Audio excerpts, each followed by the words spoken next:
Amén. Vamos a orar, Padre, primeramente, incline su rostro. Padre, en el nombre de Jesús, en esta hora te damos gracias por tu presencia en este lugar. Te damos gracias por habernos llamado, por habernos escogido de antes de la fundación del mundo. Padre, todos son méritos tuyos, no hay méritos nosotros, Señor. Si estamos en este lugar es porque tú nos has traído. Prepara nuestros corazones, Señor, y prepara cada corazón para recibir tu palabra. Y que esta palabra pueda dar fruto al 100%. Señor, en esta hora nos presentamos y pedimos que sea tu Espíritu Santo trayendo revelación a tu pueblo. Te damos gloria y honra, siempre sea para ti. En el nombre bendito de Jesús. Amén y amén. Vamos a Ezequiel 48, 35. Esto es cuando ya acaba Ezequiel, termina el libro de Ezequiel. Y dice, y desde aquel día el nombre de la ciudad será, aquí habita el Señor. Pero estamos viendo el final. Pero vamos a ver el comienzo. ¿Cómo comienza Ezequiel? El profeta Ezequiel describe una visión aterradora que tuvo del Señor. Y Ezequiel tuvo unas visiones que va relatando a través del libro de Ezequiel. En esta visión sobrenatural de Ezequiel vio la gloria de Dios abandonando el templo, la ciudad de Jerusalén. O sea, vio cómo Dios se apartaba de Jerusalén. A medida que la gloria de Dios se marchaba, comenzaron a caer juicios espantosos sobre el templo y sobre la ciudad y sobre todo Judá. Juicios de parte de Dios. El profeta había advertido durante años al pueblo del juicio que iba a venir, juicio venidero. Ahora, al revelarse esta aterradora visión, Ezequiel supo, sin lugar a duda, que estaba viendo el cumplimiento de un juicio profetizado de parte de Dios. Sabe que Dios siempre advierte y advierte y advierte, pero llega un momento que el juicio cae. Y muchas veces no nos damos cuenta. Vamos, comienza Ezequiel 1 del 4 al 6. No lo vamos a leer entero. El 1 habla toda la visión que vio Ezequiel. Pero vamos a ver una parte de esta visión. Y dice el 4, y miré, aquí venía del norte un viento tempestuoso y una gran nube con un fuego envolvente y alrededor de él un resplandor. Y en medio del fuego algo que parecía como bronce refulgente, y en el medio de ella la figura de 4 seres vivientes. Y esta era su apariencia. Había en ello semejanza de ¿qué? De hombre. ¿Qué es la visión que estaba viendo Ezequiel? ¿Cuál era un resplandor? ¿Cuál era? La gloria de Dios estaba viendo Ezequiel. ¿Y quién es la gloria de Dios? Jesucristo. O sea, la visión comenzó con la imagen de un carro casi indescriptible. Ezequiel del 1 al 16. El versículo 16. Dice, el aspecto de la rueda y su obra era semejante al color del crisolito. Y la apariencia y su obra eran de rueda. O sea, veía un carro que se movía de un lado a otro, que era movido por querubines. Cada rueda parecía estar encajada dentro de la otra, y el carro era sostenido por una legión de querubines. Es evidente que las alas de los querubines suministraban la fuerza para mover este carro, y lo movían hacia diferentes direcciones. Y si nosotros pudiéramos haber visto lo que vio Ezequiel, fue un tremendo espectáculo lo que estaba viendo Ezequiel. Era algo totalmente sobrenatural, sostenido por criaturas celestiales aladas. Mientras el carro descendía del firmamento, Ezequiel vio en él una figura dentro, sentada sobre un trono. En el 1, el 26-27 lo vemos un poco, que le dije que el 1 está entero, que si usted lo quiere leer en casa, pero vamos a tocar parte. Y el resplandor alrededor. O sea, la figura que era resplandeciente en apariencia brillante como el zafiro. Según el profeta, esta figura no era otra persona, nada más y nada menos que nuestro Señor Jesucristo. Lo estaba viendo en el Antiguo Testamento. Ezequiel fue testigo de la gloria, de la presencia manifiesta de Dios. Estaba viendo la gloria de Dios. No sé si alguna vez la gloria de Dios ha caído en su vida. El Nuevo Testamento nos dice que Jesús es el resplandor y el brillo de la gloria del Padre. Hebreo 1:3.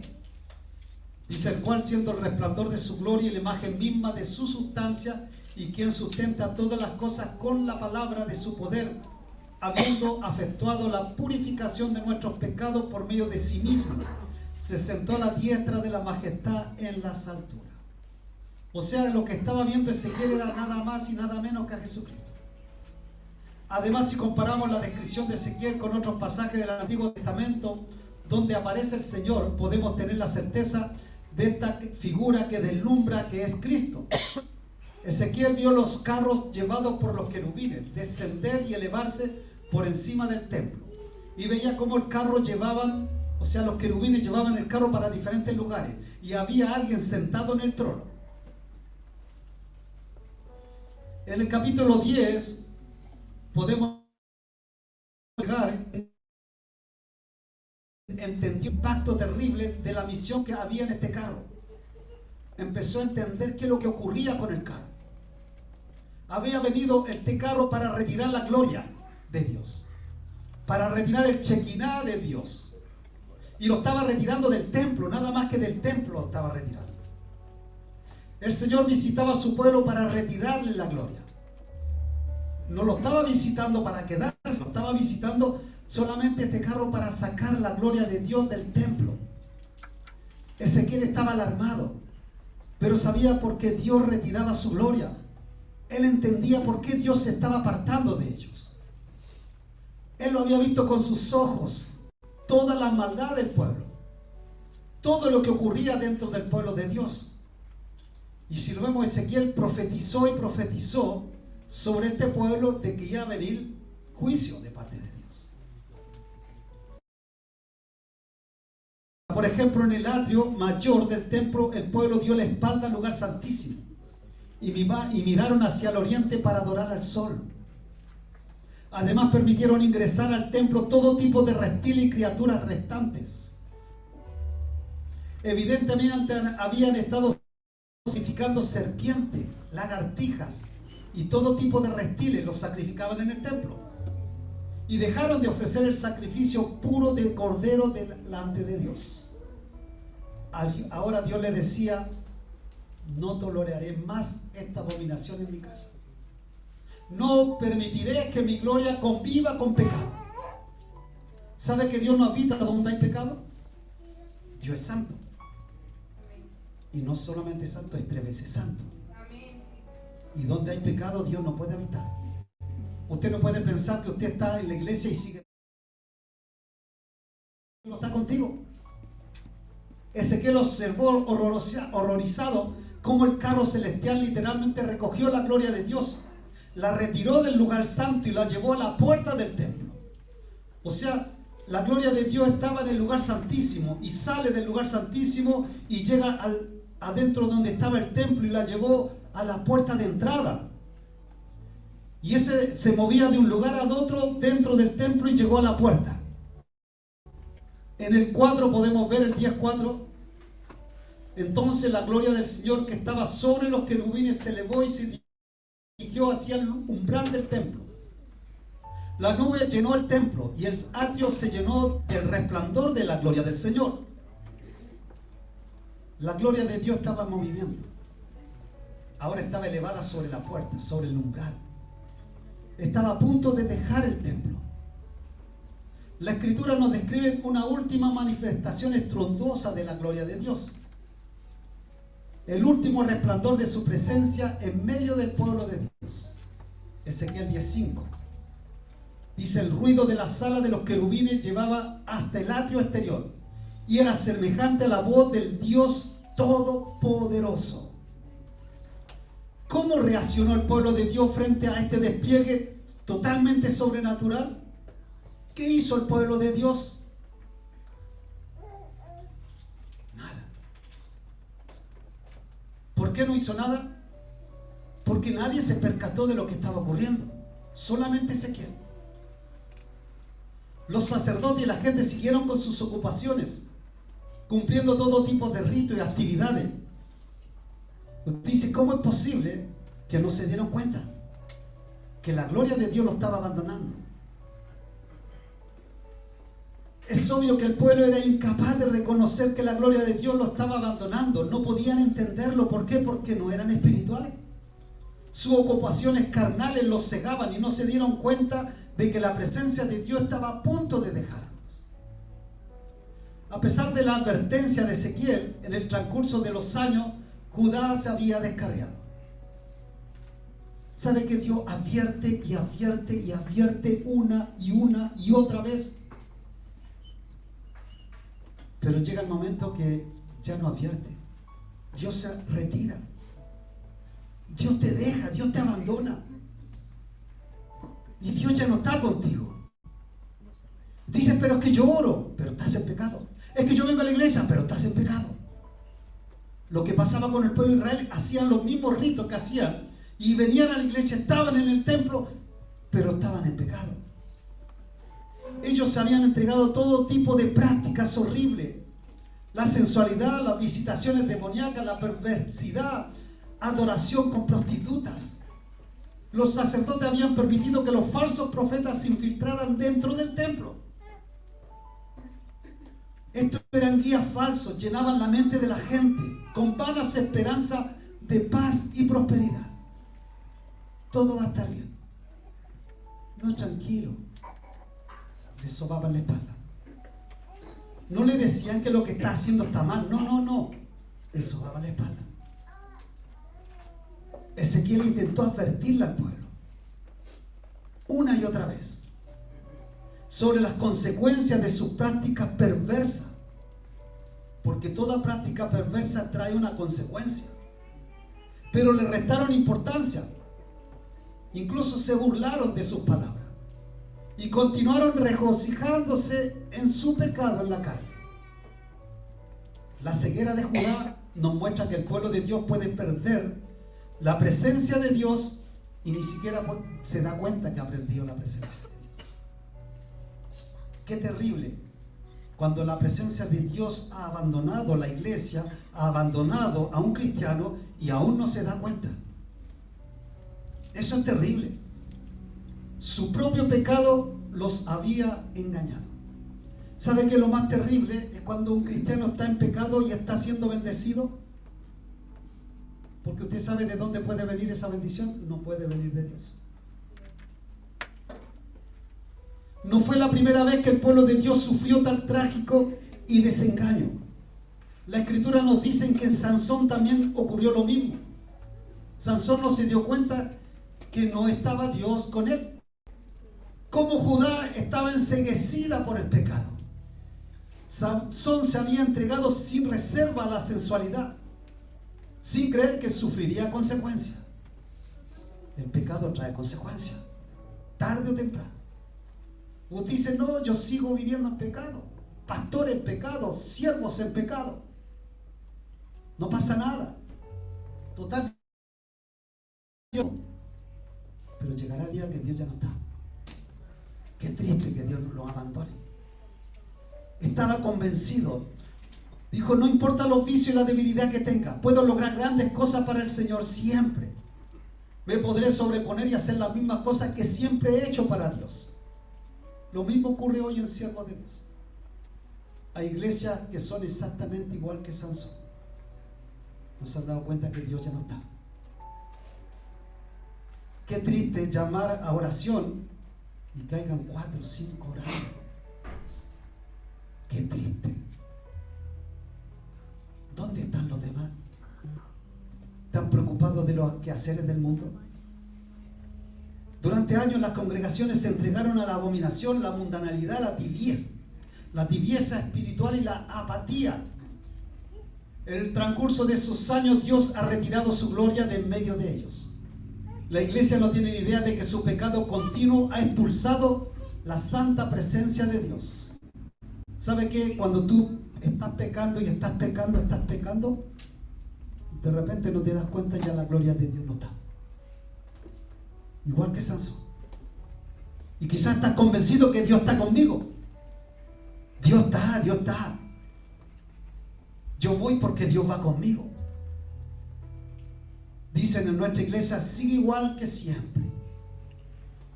Por eso se ocupan de sus cosas como siempre. Se entretienen. con rutinas, tradiciones sin sentido. Y están cumpliendo solamente con los ritos de religión vacía. Pero para Dios, espiritualmente están muertos. Al poco tiempo la gente de oración en este tipo de iglesia se da cuenta que algo no está bien. Lo mismo ocurre en el caso de creyentes individuales, lo mismo que la iglesia. Hoy en día, hay miles de cristianos sentados en las iglesias sin la presencia de Dios.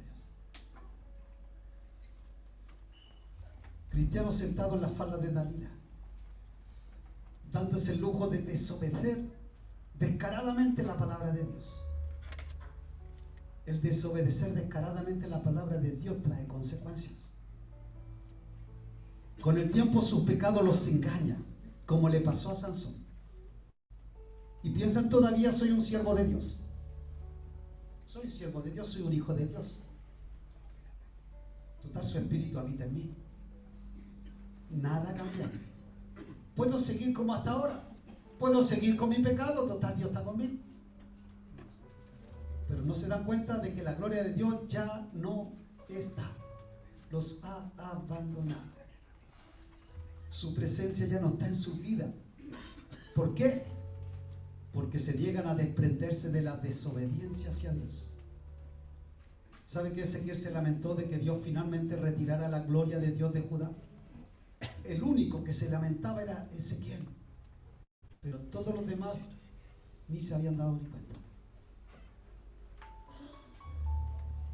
Mientras la gloria de Dios se eleva sobre la puerta del templo, Ezequiel la ve moverse una vez más. Después que estaba en la puerta, Ezequiel la ve en el 18 y 19, dice: la gloria del Señor se elevó sobre la encima del umbral del templo y se detuvo sobre los querubines. Mientras yo miraba, los querubines desplegaron sus alas y se elevaron del suelo. La gloria del Dios de Israel estaba por encima de ellos. Al ascender virtuosamente, los querubines parecían levantar la gloria de Dios del templo. Estos seres angelicales, luego de se elevaron y sostuvieron la gloria por encima de la ciudad. Suspendida en el cielo, arriba de la gente, estaba la gloria de Dios. Esta imagen que revoloteaba y se cernía sobre la ciudad sugiere que el Señor no estaba dispuesto a abandonarlo. ¿Por qué el Señor se paseó tanto por el templo y estuvo indiferente y estuvo rato en un lugar, después estuvo rato en la puerta del templo? ¿Y qué es lo que estaba esperando Dios que no se iba? Parecía que estaba esperando que alguien clamara. Estaba a ver si el pueblo de Dios clamaba. Como David, vemos el Salmo 51, David decía: ten piedad de mí, oh Dios, conforme a tu misericordia.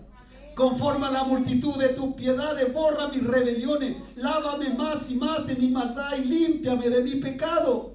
Porque yo reconozco mi rebelión y mi pecado está siempre delante de mí. Y contra ti, solo contra ti he pecado y he hecho lo malo delante de tus ojos. David reconoció su pecado. David no quería que la gloria de Dios la abandonara. El problema está que hoy en día a los hijos de Dios no les importa, les da igual. En el 11 y 12, el 51 dice: no me eches de delante de ti y no quites de mí tu Santo Espíritu. Vuélveme el gozo de tu salvación y espíritu noble me sustente. El Señor estaba esperando que alguien se pusiera en la brecha, por eso Él no se iba del templo. Estaba esperando que alguien se levantara a clamar y que dijera: no nos dejes, Señor, no nos dejes. No saques tu espíritu de en medio nuestro. Por favor, devuélvenos tu santa presencia. No te vayas, Señor, no te vayas. Pero el pueblo de Dios estaba igual como la iglesia de hoy en día. Les da igual. No se levantan a clamar. ¿Nos imaginamos de Ezequiel? ¿Se puede imaginar a Ezequiel gimiendo? Él estaba con el alma angustiada de Ezequiel. Estaba contemplando aquella escena terrible que estaba viendo. Y posiblemente Ezequiel quisiera gritar. Pero ahí alguien lo podía escuchar. Alguien en algún lado pudiera estar clamando. Ezequiel podría estar esperando que alguien lo pudiera ayudar a clamar y que dijera: por favor levántate, clama a Dios. Ezequiel dijera: ¿quién se puede poner en la brecha conmigo? La gloria de Dios está en movimiento. Alguien puede levantarse y poderse aclamar.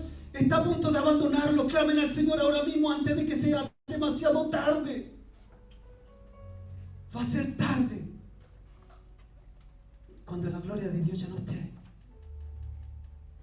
problema está si la iglesia se acostumbra a vivir sin la gloria de Dios. Es lo más terrible que puede ocurrir. Pero no se escuchó ninguna voz. Igual que hoy, no he escuchado ninguna voz. Ezequiel no escuchó ninguna voz. No había ningún clamor por ningún lado. No había ningún intercesor que pudiera levantarse. No había nadie que diera un paso al frente para ponerse en la brecha. Entonces Dios, cuando vio que no había nadie que se pusiera en la brecha, elevó su gloria y la sacó de Judá. La podemos ver en Ezequiel 11:23. La gloria del Señor se elevó de en medio de la ciudad y se detuvo sobre el cerro, el que está al oriente de Jerusalén, que es el monte de los Olivos. En aquel lugar la gloria de Dios se detuvo. Aún estaba esperando que alguien se pusiera en la brecha.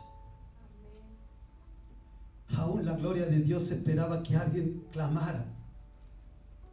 ¿Y cómo respondió el pueblo cuando la gloria de Dios los abandonó? Se podría pensar que los sacerdotes cerraron los templos, cesaron las actividades espirituales. Se podría pensar que declararon un duelo, ayuno y silicio, arrepentimiento en reconocimiento de lo que está sucediendo, la vista del juicio que sobrevendría. Pero nada, el pueblo de Dios no hizo nada. Ayer llamamos ayuno. ¿Cuántos ayunaron?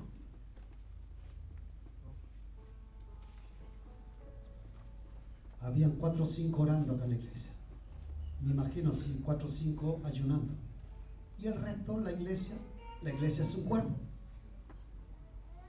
No es una mano por allá, un pie por allá, un brazo por allá, la cabeza por allá. No, la iglesia es un cuerpo unido. Si no estamos todos a una, la gloria de Dios nos va a abandonar.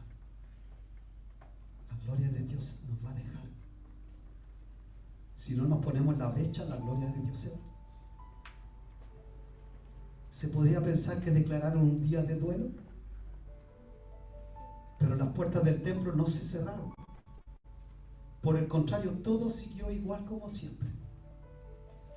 Todo siguió como: acá no pasa nada. Sigamos para adelante, como dicen en Alicante, sigamos para adelante. Los sacerdotes y la gente continuaron haciendo lo que siempre hacían. Estos pecadores ahora podían regocijarse a sus anchas en su pecado. Total, la gloria de Dios ya no estaba. Podían empezar a pecar normal. La presencia de la gloria del Señor en medio de ellos lo entristecía, porque constantemente se manifestaba el pecado. ¿Sabe qué? Cuando la gloria de Dios está en tu vida, tú dejas de pecar, porque la gloria de Dios no te deja pecar. La gloria de Dios te impide que tú peques y te constriñe y no te deja que hagas lo malo. Pero cuando la gloria de Dios se va de tu vida, tú empiezas a pecar deliberadamente. Te da lo mismo. Total, Dios me va a perdonar, dice. No, yo me arrodillo, pido perdón y Dios me perdona. Vengo a la iglesia y ya estoy listo, porque voy a la iglesia, soy salvo. Dicen en Argentina. No.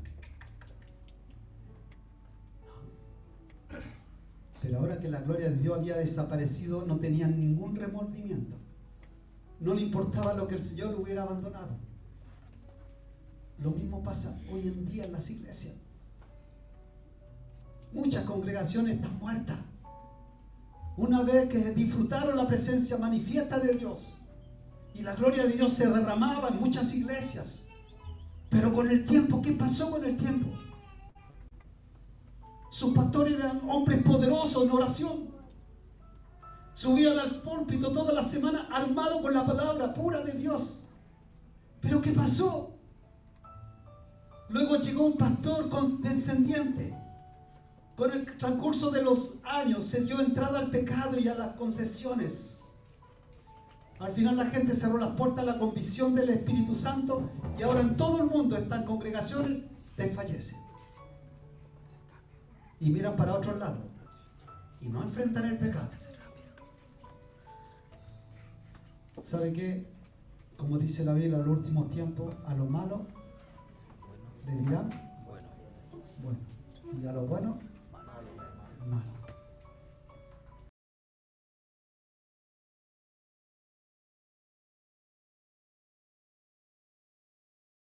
Esclavitud, consecuencias del pecado. 14 años después que Ezequiel les profetizó y lo abandonó. 14 años estuvieron en cautividad. El pueblo de Dios estaba cautivo hacía tiempo que su orgullo había sido pisoteado. Ahora el pueblo de Israel era esclavo. Ahora a orillas de los ríos de Babilonia, recordar la gloria de Dios. Ya no tenían motivo para cantar, pero recordaban cuando la gloria de Dios estaba con ellos. ¿Saben qué triste siervos de Dios que han servido a Dios, han estado en la obra de Dios y después se apartan de Dios y viven de recuerdo? Ya no había nada en su vida por lo que quisieran alabar a Dios. Colgaron sus arpas en los sauces. Finalmente se enfrentaron con el hecho de que hacía años que Dios había sacado su gloria del medio de ellos. ¿Por qué? Porque profanaron su casa con abominaciones. Terrible. Pero nuevamente Dios le da otra visión a Ezequiel. Esta revelación fue tremenda. Fue todavía más asombrosa de lo primero. Esta vez el Espíritu Santo llevó al profeta a un monte, al monte alto, donde podía ver Jerusalén y podía ver toda Judá. Allí Dios le mostró a Ezequiel otra ciudad, la que el Señor construiría en el futuro. Y esta ciudad sería tan gloriosa que es imposible de poder imaginar la ciudad que vio Ezequiel. En efecto, su expansión sería tan grande que no podría abarcarse por los límites de la nación. O sea, vio la ciudad de Dios, vio el pueblo de Dios tan grande que no cabía. Dios le reveló a Ezequiel otra visión increíble. Esta fue una revelación de un nuevo templo. Le reveló un templo grandioso, majestuoso. La estructura maravillosa sería el templo permanente y la gloria del Señor volvería al templo. Y dice, y nunca más los iba a abandonar. ¿Sabe que cuando el pueblo de Dios se arrepiente, la gloria de Dios vuelve? Pero para quedarse. El Señor le manifestó a Ezequiel esta revelación del templo al tiempo que proporcionaba al profeta con lujo de detalles de cómo sería el templo edificado. Le mostró los atrios, las habitaciones, el recinto y describió el tipo de sacerdotes que servirían en el templo. ¿Y sabe cuáles son los sacerdotes? Acuérdense que en ese tiempo estaban los sacerdotes, los levitas. Pero Dios en Ezequiel iba a cambiar el sacerdocio. ¿Y sabe quiénes iban a ser los sacerdotes? Yo creo que alguien lo sabe. El sacerdocio de Salomón. Ya no iba a ser Leví, iba a ser Salomón. Y eso lo podemos ver en el capítulo del 40 al 48. Dios le revela a Ezequiel. ¿Cómo describe el templo? Como grande y majestuoso. No debemos interpretarlo como un templo físico literal porque es demasiado grande. Más bien revela ser una representación del majestuoso reino de Cristo en la tierra. Entonces no debemos encontrar un símbolo a todos los detalles de esta magnífica estructura. Ahora los teólogos más ingeniosos se han perdido intentando interpretar los detalles simbólicos de este templo. No obstante, algunos todavía lo intentan. Hacen lo imposible por asignar significado específico a cada una de las medidas que Dios le dio a Ezequiel en este templo. Las dimensiones del templo dice 4 metros de alto, cuántos metros de alto, cuántos metros de ancho, cuántos kilómetros de largo. Pero este no es el propósito de la visión de Ezequiel, porque no veía el templo literal. En realidad no hay evidencia en lo escrito de Ezequiel que sugiera que este templo sería edificado, porque imposible de edificar el templo que vio Ezequiel en su visión. Algunos están de acuerdo con la interpretación judía ortodoxa, según la cual el templo será reconstruido y se restablecerán los sacrificios de animales en las prácticas de adoración. Pero no será como el templo que vio Ezequiel, porque cree que con la restauración del templo los judíos se volverán al Señor. Esta creencia contradice todo lo que Pablo dice en Gálatas. El apóstol declara, dice, hubo solamente un verdadero cordero, sacrificado desde el fundamento de la fundación del mundo, y que el sacrificio de este cordero tuvo lugar una vez y para siempre. Todos los sacrificios de los animales que vemos en el Antiguo Testamento son solo tipos y figuras y sombras del sacrificio del cordero que es Cristo.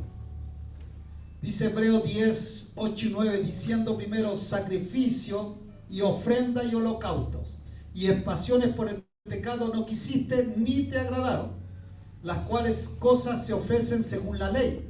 El 9 dice, y diciendo luego, he aquí que vengo, oh Dios, para hacer tu voluntad. Quítalo primero.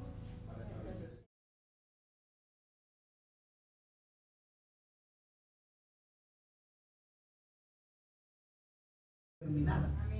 Por eso dijo, consumado es, está hecho todo. Por lo tanto, como la sangre de los toros y de los machos cabríos no pueden perdonar el pecado, el sacrificio de esos animales sería ahora una ofrenda sin valor. Porque un sacrificio que van, cuando levanten el nuevo templo, que van a levantar en Israel, y todos los sacrificios no van a tener valor. Además, ¿por qué los judíos nunca intentaron construir la estructura que describe Ezequiel? Nunca lo intentaron construirlo.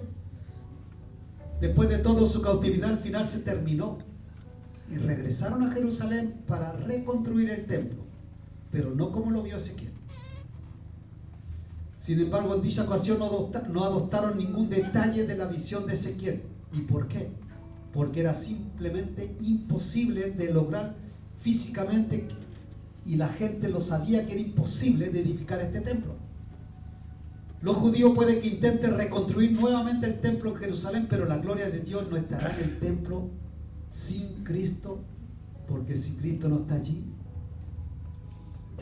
en vano edifica el hombre. Si fuéramos a delinear las dimensiones del templo que Ezequiel vio, alrededor abarcaría 2 veces el territorio de Judá. ¿Y cuál es este templo? Usted y yo. Que iba a abarcar todas las generaciones y todas partes del mundo, y abarcar inmensamente este templo de Dios, el cuerpo formado por todos los creyentes que han nacido de nuevo, un tabernáculo imposible de construir con manos humanas, porque ese tabernáculo es espiritual, no es natural, es espiritual, y estamos involucrados cada uno de nosotros en este tabernáculo. ¿Nos ponemos de pie? Estoy en la introducción, lo continuaremos la semana que viene.